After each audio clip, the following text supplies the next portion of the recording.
I want to change things a little bit and want to start with a question to all of you.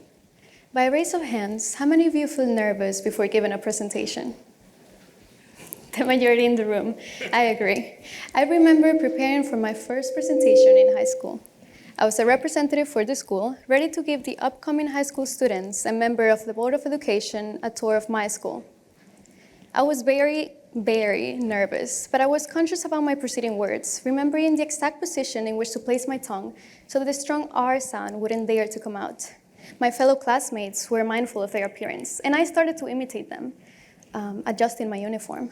I pulled my tie up, just positioning my tongue on the roof of my mouth when pronouncing the word representative, centering myself in the room when pulling my tongue in the center of my teeth to make the sound the. But just as I said my first few words, one of the students in my group stopped me. Wait there for a second. Where are you from?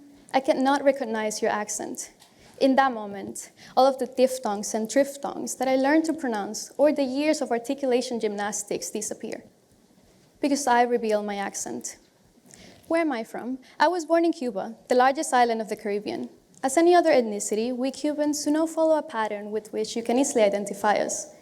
But we do have a pretty notorious accent that can tell us apart. I came to the United States when I was only 10 years old, and I did not allow my tongue to develop the catchy sounds of the Cuban accent. And it does not matter how much time and practice I have saying, "Hacere, que volar." It never comes out perfectly. At 10 years old, the strong traces of my native language did not allow either for an American accent. In presentations, in my postcards, instead of writing the correct information, I used to write the correct pronunciation. The consonants, vowels, and sounds that mingled together would make my peers think that I could talk just like them. But every time, I would fail. Then my identity has been fused as a combination of practices, practicing which accent to hide, or which one to talk more as an extracurricular. So how do we, individuals with accent, express our true identities? We cannot walk around rooms with a scarlet letter to which to point to when others stop us and ask us, "Where are you from?"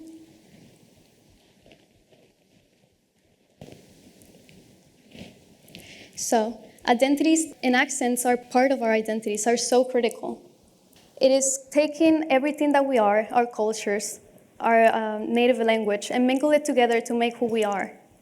It does not matter how much time and practice it has to take to that place, to get us there. Let's go back to that original question. I remember the students preceding words that did not stop at, "Where are you from?" "Are you Mexican?" "You look Mexican." "Oh, no, wait. Are you French?" "You sound French." No, I'm Cuban." I said, as how in the world I forgot my scarlet letter, my Cuban flag to which to point to so others wouldn't confuse my nationality, my identity. But let's take a trip through history, shall we? Accents were desirable just a few years ago. It was a sign of upper class, knowledge, and diversity. Sometimes the individuals would create an accent to stand out and sound appealing. And during the Industrial Revolution in the US and in England, aristocrats started to create an accent, creating a barrier. They dropped the R sound, creating what is called a non-Rothic pronunciation, which elocution everyone wanted to imitate. For example, the way you and I pronounce winter, or the way Celia Cruz and I pronounce azúcar, and we roll that R sound, our British neighbors, they do not. That is also one of the reasons we spell words differently than the British, as literature was also slowly changing to acquire how words were pronounced. But let's go back to our current times. In the present, accents signify the migration experience, a generational journey, flagging the individual as an outsider, incapable of understanding. It reveals the core of our identity, as others feel welcome to stop us at any time and ask us, "Where are you from?" To pinpoint the exact cardinal direction in which to place us, in which to place me. So then I question, if I do not share the accent, am I Cuban enough? Am I American enough? That is when I saw this photograph by the Cuban artist René Peña. It is called Untitled, and I loved it so much that it became the core of my undergraduate thesis, and it inspired me to title my TEDx presentation Still Untitled. There's only one drop of color that disrupts the duochromatic composition, an unknown man that appears to walk from one end of the composition to the other in a pensive mood. There's a cloth that adheres to him like a second skin, and for me, that cloth is the American flag, and shows my experience from moving from Cuba to the United States with those red and white stripes. Still Untitled is the topic of my presentation, because I am not Cuban enough, according to my accent, and I am not American enough, so I'm forced to stand in the middle, and this middle, it's still untitled. Maria Magdalena Campos Pons was another Cuban artist who was able to capture the migration experience, and she did it through a series of photographs, like Replenishing. In the photograph, we see two women standing. That is her and her mother, and they're connected only by a set of beads, so carefully put in place that any sudden movement can break them apart. That is the migration experience. It is a combination of cultures, languages, experiences that put together makes us. But any sudden movement, any hint of trying to hide our identity can break it. And it's so hard to put it back together. So what happens when we hide our accent and our identity? Throughout middle school and high school, I refused to speak English. So I found refuge in two fields that allowed me to express myself: mathematics and English, and art history. As my peers would look at me confused every time I dared to speak English. Mathematics, for example, it was just all symbols. I didn't have to speak. And art, I could just paint, and I understand my peers and teachers through colors, paintings, objects. My connection and love for both fields allowed me to major and inspired me to major in both in college. And as I learn and specialize in them, I see myself reflected in many of the lessons.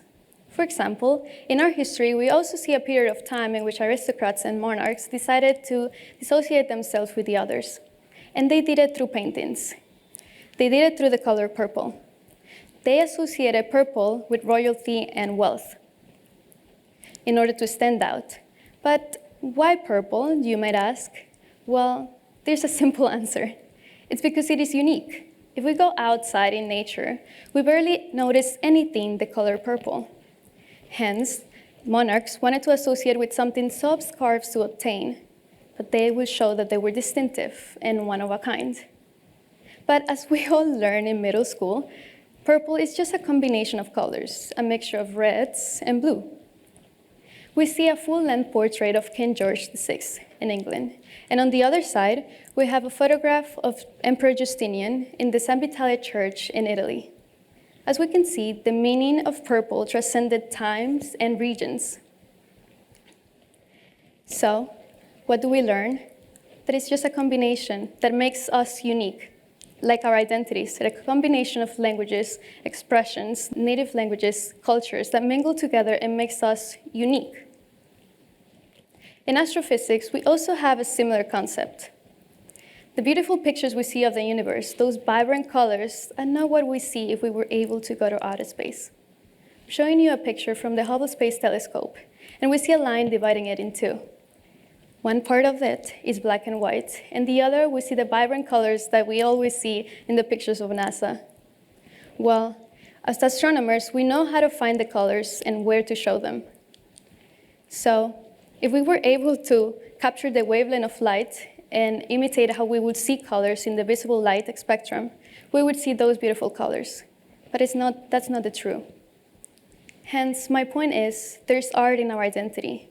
It could be a combination of colors, like reds and blues, or it can be only one color that we choose to portray only when we feel comfortable. As Rutgers University takes pride in how diverse its students are, I invite all of you to find a place among so many in which to place our accent, our identity, and colors. Not being afraid of letting the echoes of our mother tongue come out. Thank you.